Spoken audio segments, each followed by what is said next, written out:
Katika kijiji cha Kipkaa, eneo la Keyo Kaskazini katika kaunti ya Elgeyo Marakwet zinanusurika kifo baada ya maporomoko ya ardhi yaliyotokea usiku wa manane.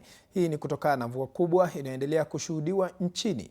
Victor Kiprotich aliyenusurika anaelezea kushuhudia mtikisiko mkubwa ulioilazimu familia yake kukimbilia mahali salama ndani ya dakika chache kabla ya tope kuingia nyumbani mwao. Ingawa hakuna maafa yaliyotokea, barabara ya Iten Kabarnet inasalia kufungwa katika eneo la Kolol.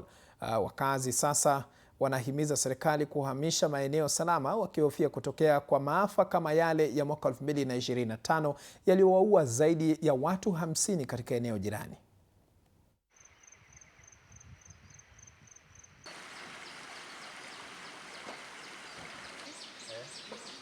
Jirani walikuja kutuita, walipoona signs.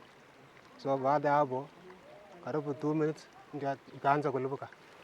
Kwanza ilianza na maji ya red. Wanaona dalili ya kuwa inaenda kukatika.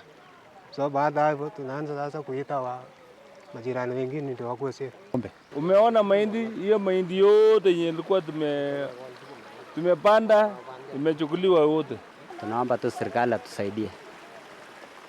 Tupande miti ama tuweke vitu kahawa na saidia hii familia ya Kapsirili.